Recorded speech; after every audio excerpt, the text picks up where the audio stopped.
A 7-year-old boy raised his fist and struck his teacher's face. The blow echoed through the classroom like thunder announcing a storm. In that moment, in an elite school in Queens, New York, Donald Trump's destiny was sealed. He didn't know it yet, but that single act of rebellion would trigger a transformation that would shape not only his life, but the political history of an entire nation. New York, 1953. The Forest Hills neighborhood in Queens breathed prosperity. Elegant homes, tree-lined streets, wealthy families who had survived the Great Depression and were now enjoying the American dream in its purest form. It was in this privileged setting that a boy with blonde hair and defiant eyes walked through the corridors of Kew Forest School, leaving a trail of chaos wherever he went. His name was Donald Trump, and he was uncontrollable. While his father, Fred Trump, built empires of brick and cement on the outside, erecting buildings that dominated New York's skyline, Donald was building something else inside the school walls, a reputation. Not as an academic genius, not as a prodigy athlete, but as the absolute terror of teachers. He wasn't an ordinary student. Donald had something that disturbed the adults around him, a wild energy, an instinctive refusal to accept authority, a primitive impulse to challenge anyone who tried to tell him what to do. He led a small gang of boys who turned every class into a battlefield. Paper airplanes flew like missiles. Loud laughter interrupted explanations.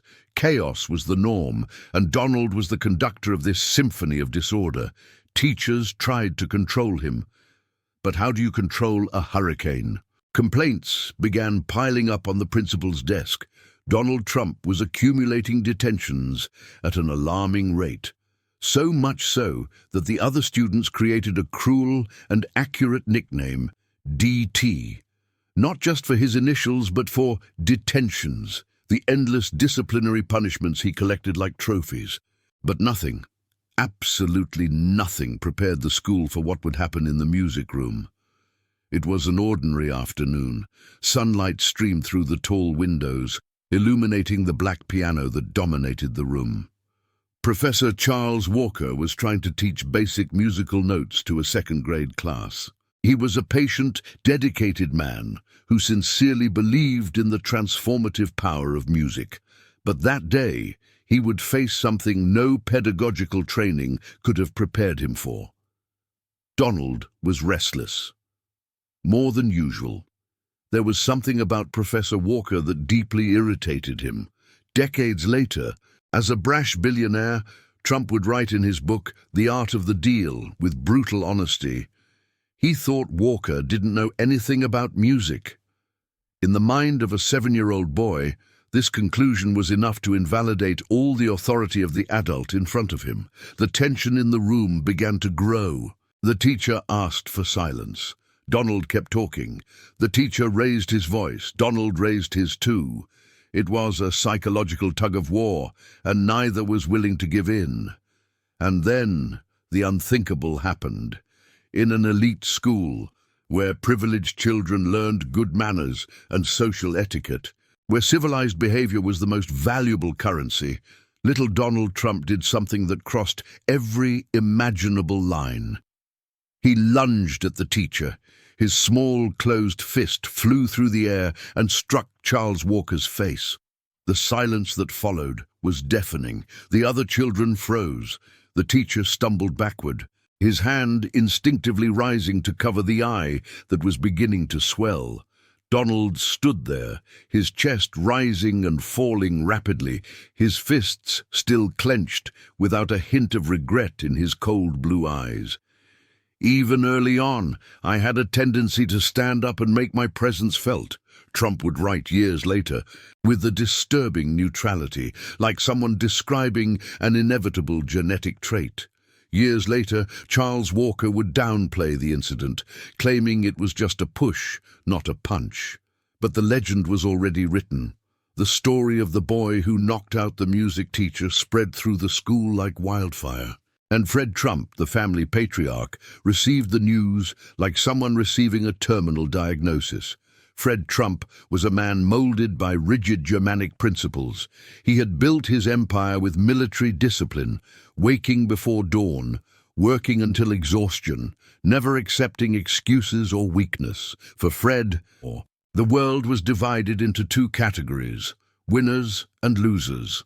And losers were those who couldn't control themselves. When complaints about Donald became an impossible avalanche to ignore, when the DT nickname became an emblem of shame, when the music teacher incident reached his ears, Fred Trump made a decision that would change everything. Luxury was spoiling the boy. The comfortable life in Queens was transforming Donald into something Fred despised, a rebel without purpose, a spoiled kid who confused privilege with power. It was time for a radical intervention. In 1959, Donald Trump was 13 years old when he was placed in a car. There were no long explanations. There were no negotiations.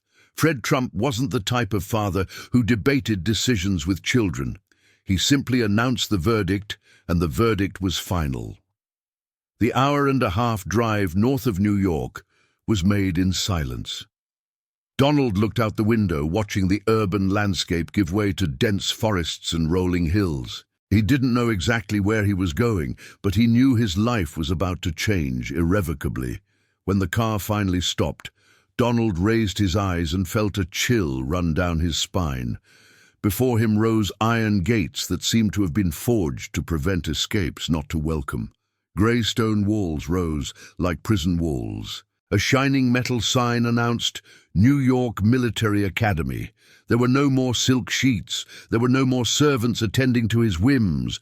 There was no more Queen's comfort. Young Donald Trump was now just Cadet Trump, a number in a row of identical uniforms, surrounded by war veterans who had seen real hell and had no patience whatsoever for rich boy tantrums. Have you ever felt like your entire life was falling apart? Have you gone through a moment when everything you knew was ripped away from you and you were thrown into a completely new and hostile world?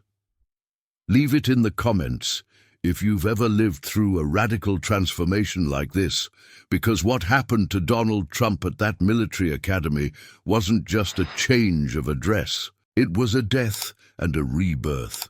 Donald's biggest challenge had a name, rank, and a reputation that made experienced cadets tremble. Sergeant Major Theodore Dobius, a decorated World War II veteran, a man who had seen friends die on European battlefields, who had survived hell and returned with a mission to transform spoiled boys into real men.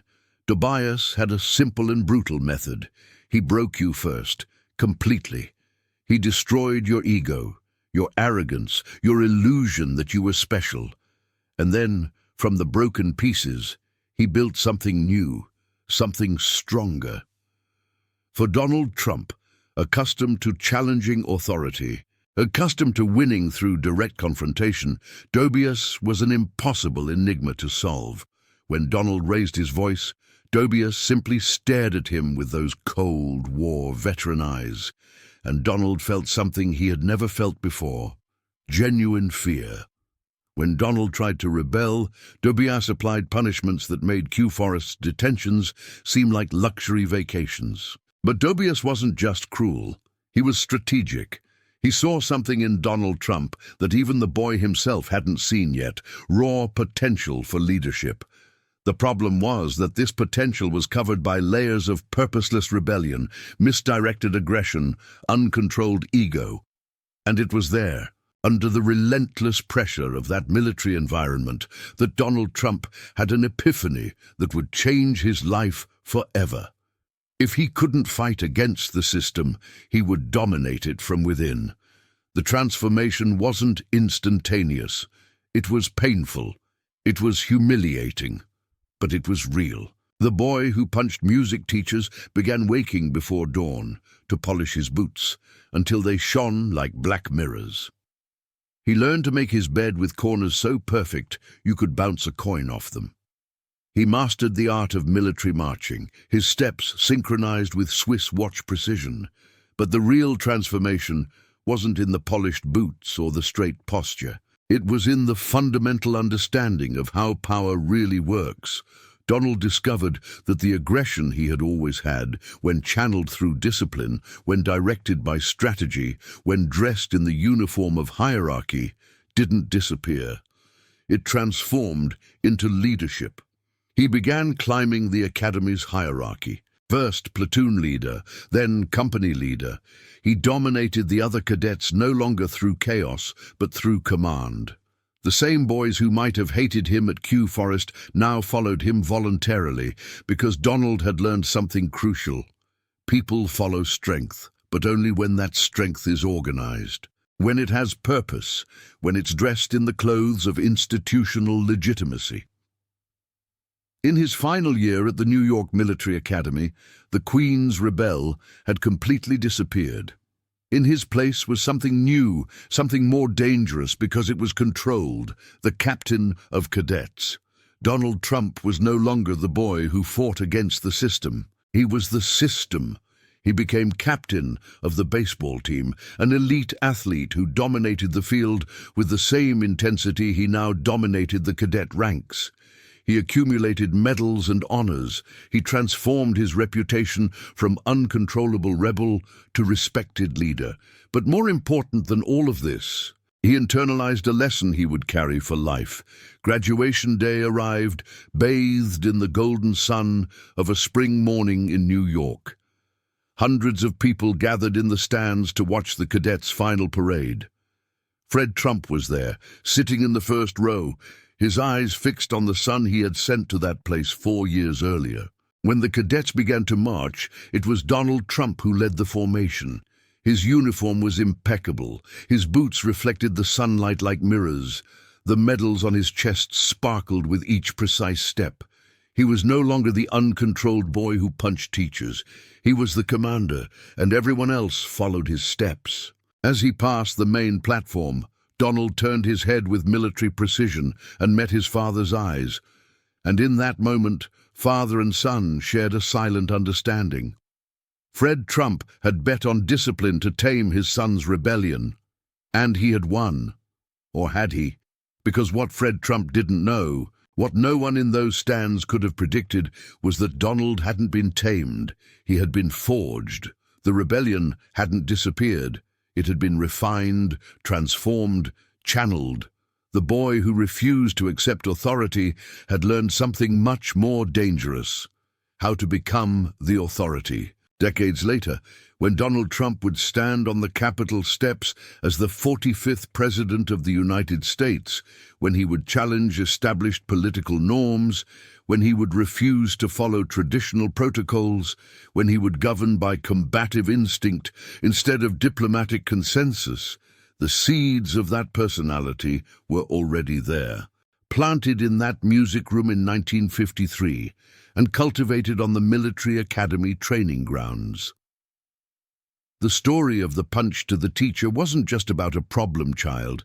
It was about a pattern that would define an entire life: confronting authority, being forced to adapt but never truly submitting, just learning to play the game well enough to eventually rewrite the rules. Fred Trump sent a rebel to Military Academy and received back a leader. But leadership, as Donald learned, isn't the opposite of rebellion. It's just rebellion in uniform, with medals and the institutional power to make it unquestionable. The boy who wouldn't take orders learned to give orders, and the world would never be the same. If this story made you think differently about leadership, discipline, and transformation, leave that like on the video. Subscribe to the channel and hit the bell icon so you don't miss the next stories of people who radically changed their lives. And tell me here in the comments, do you think it was the Military Academy that transformed Trump, or did it just refine what was always there? Let's debate together, and if you want to know other stories of impossible transformation, click on the next video that appears on the screen. See you there.